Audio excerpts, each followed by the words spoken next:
ada budaya, mohon maaf, ada budaya pungli, ada budaya atau Ya. kekhawatiran ada fraud di tengah-tengah karena ketika perdagangan itu dilakukan ada satu pintu lagi yang harus dilewati. Ada tidak kekhawatiran dan menurut Anda sebenarnya seharusnya apa yang dilakukan pemerintah agar bisa memberi kepercayaan baik kepada pengusaha maupun kepada buyer bahwa tidak akan ada biaya tambahan di tengah-tengah? Ya, itu yang harus dibuktikan ya dalam pelaksanaannya ya. Kan saya nggak bisa bicara saat ini, tapi kan kita sudah memberikan warning ya kepada secara terbuka ya, bahwasannya kunci keberhasilan DSI ini kan bukan dalam konteks proses sentralisasi ya, Iya. tapi juga pada tata kelola yang profesional, transparan, dan memang berbasis kepada pasar dan juga kemampuan untuk membuka akses pasar global yang lebih luas bagi produk Indonesia. Itu juga sangat penting ya. Jadi DSI ini kan menjadi koordinator agregator gitu loh. Iya. Artinya tetap juga eksportir dia punya kesempatan juga untuk tetap membuka kesempatan untuk mencari buyer juga di luar gitu loh. Jadi DSI juga bisa punya fokus tambahan juga. Pertama, intelijen pasar itu juga penting ya. Yang kedua ini ada bagaimana juga berhubungan dengan pembiayaan ekspor, itu juga sangat penting juga ya. Pembiayaan ekspor gitu itu penting gitu ya. Ketika misalnya ada kebutuhan refinancing, nah gimana peran juga DSI. Tadi pembukaan pasar baru gitu, dan yang tak kalah pentingnya adalah konsolidasi kontrak-kontrak itu. Jadi bisa terkonsolidasi sehingga kita punya posisi tawar. Dan yang lainnya adalah kita punya peta terhadap dukungan terhadap hilirisasi. Jadi tidak mengambil semua fungsi daripada eksportir ya, gitu Mbak. Oke, ini saya perjelas lagi ya Mas Angga, ini maksudnya kebebasan untuk mencari buyer baru yang tidak melalui pintu dan antara sumber daya atau bagaimana Mas? Gini, jadi kan tetap kita kan melaporkan kan, Iya. Istilahnya kan menjadi agregator, tapi kan kita pun juga punya peluang untuk bisa mencari market baru ya, tentunya kan dengan kebijakan teknis yang ada. Jadi kita nggak dalam konteks menerima semua ini kayak penjodohan itu ibaratnya semuanya diatur sama DSI kan Iya. gitu juga. Jadi tetap pihak swasta punya kebebasan dalam berkontrak juga, punya kebebasan, karena itu saya rasa itu juga menjadi menjadi suatu fleksibilitas juga dari DSI gitu loh. Artinya juga jangan terlalu kaku straight. Ini kan tadi kan butuh juga speed up juga ya gitu. Yang penting kan barang kita bisa terjual juga dengan baik, lalu juga dengan harga yang kompetitif juga kan. Pemerintah mendapatkan informasi yang clear sebenarnya berapa sih jumlah nilai daripada ekspor kita gitu. Nanti kan bisa kita evaluasi yang terjadi selama ini, apakah benar terjadi praktek penjualan under value atau juga under invoicing misalnya seperti itu. Nah ini kan bisa kita lihat ya. Siapa tahu nanti setelah 1 tahun terdepan diterapkan bisa terjadi kenaikan misalnya 20-30% daripada valuasi yang ada saat ini gitu. Oke. Alasan pemerintah soal under invoicing dan selisih data ekspor, yakinkah Anda bahwa dengan sistem satu pintu ini akan serta-merta kemudian menghapus itu semua?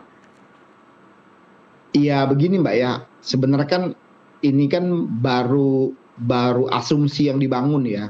Nah sebenarnya kita juga menginginkan ya kalau memang ada informasi secara firm ya, jangan sampai semuanya dipikir ekspornya under invoicing semua kan. Kan pastinya juga ada eksportir yang memang secara firm gitu loh, benar-benar melakukannya ya sesuai dengan tata kelola yang baik gitu loh. Jadi jangan sampai seolah-olah semuanya melakukan hal ini gitu loh. Ya kan saya juga kasih contoh tadi misalnya kayak di produk batu bara, agak sulit caranya gimana gitu. Padahal kan kita juga sudah punya standar HBA, harga batu bara acuan, yang itu juga sudah sudah diakui oleh government juga gitu loh. Nah tadi yang mungkin yang bisa Yang bisa juga terjadi yang tadi saya bilang itu mengenai misalnya HS code-nya ya, pengaturan HS code gitu ya. Jadi barangnya diekspor apa tapi dibilangnya apa supaya, nah ini kan bisa untuk barang-barang tertentu misalnya. Nah ini memang perlu pendalaman, kan saya lihat katanya udah ada beberapa yang dicurigai ya itu didalami aja. Kalau memang ada bukti seperti itu, lebih bagus itu dibuktikan juga gitu loh secara langsung. Jadi tidak membuat asumsi liar juga di luar gitu Pak. Iya, itu kan sebenarnya kalau ada banyak pengamat yang kemudian mencermati sebenarnya ini kan adalah fungsi Bea Cukai, INSW, PPATK, penegakan hukum yang kurang maksimal. Nah, menurut Anda kalau ini kemudian DSI berjalan tetapi fungsi-fungsi ini tetap tidak maksimal, apakah bisa maksimal untuk menghasilkan tujuan yang diinginkan oleh pemerintah? Ya, sebenarnya kita pernah punya kejadian seperti itu ya di zaman Orde Baru ya, ketika pada waktu itu Bea Cukai itu pengelolaannya diswastanisasikan gitu ya, dikasih ke pihak ketiga itu kan. Ini kan bisa menjadi salah satu bahan ya untuk melakukan evaluasi, artinya tidak mematikan juga fungsi yang selama ada, tapi ya dengan ini kan ada proses saling check and recheck satu sama lain kan, seperti itu. Sebenarnya sih kalau ada niat baik yang tadinya profesionalisme, digitalisasi sistem informasi yang ada, praktek-praktek yang selama ini, pelanggaran-pelanggaran yang selama ini ada, ya itu bisa dicegah ya sebenarnya, Mbak ya. Iya, tidak perlu menghukum semuanya dengan DSI ya, Mas Angga? Ya, harusnya seperti itu ya. Sebenarnya bukan hukuman sih, kalau saya lihat itu kan memang ada fungsi lainnya tadi yang beberapa yang saya highlight ya sebenarnya. Jadi bukan hanya tadi dalam konteks pencatatan ya atau mereview, tapi bagaimana DSI punya peran yang lebih strategik lagi kan gitu. Oke. Ada lebih dari 800 konsesi tambang aktif, ini artinya DSI akan menangani kontrak sebesar itu dan kita tidak bisa membayangkan berapa nilai nominalnya dalam per tahunnya, Mas Angga. Menurut Anda ini DSI harus diisi orang-orang seperti apa agar kemudian sanggup untuk benar-benar cepat menyesuaikan diri dalam 3 bulan ke depan dan bisa bukan saja mengawasi kontrak yang ada, tetapi juga cukup mahir untuk melakukan ekspor dan deal dengan buyer?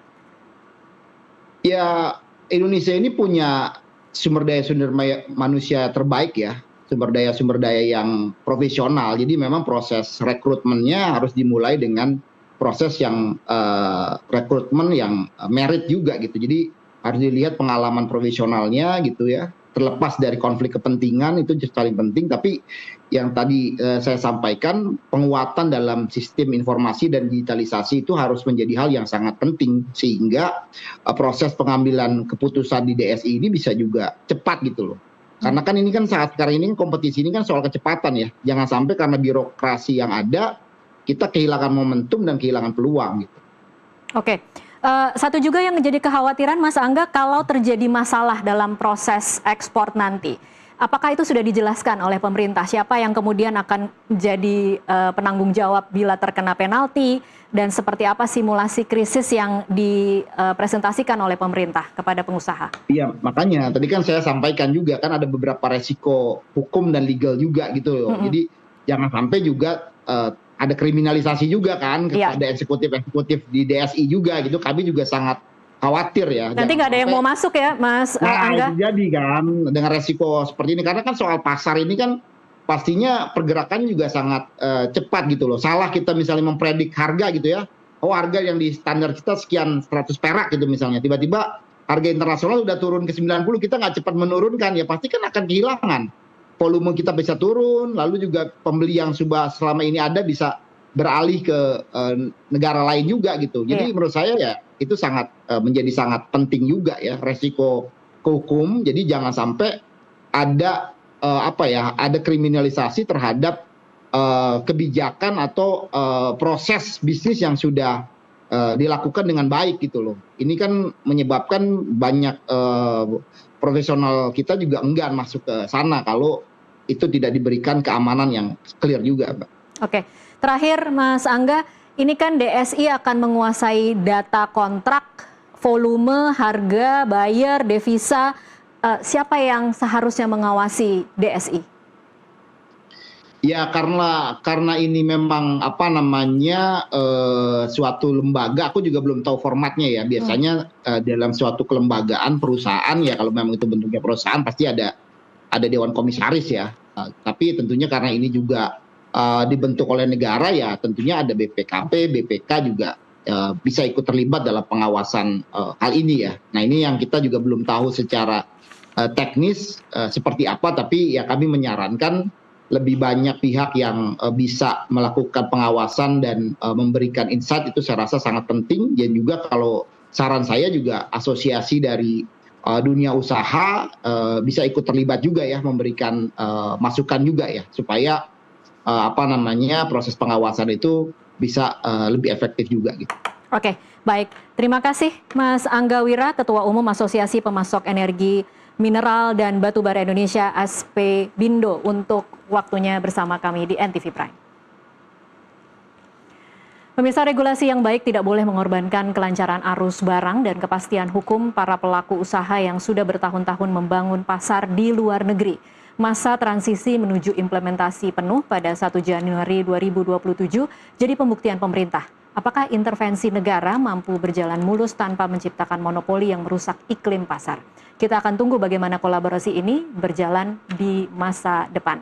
NTV Prime akan kembali usai jeda.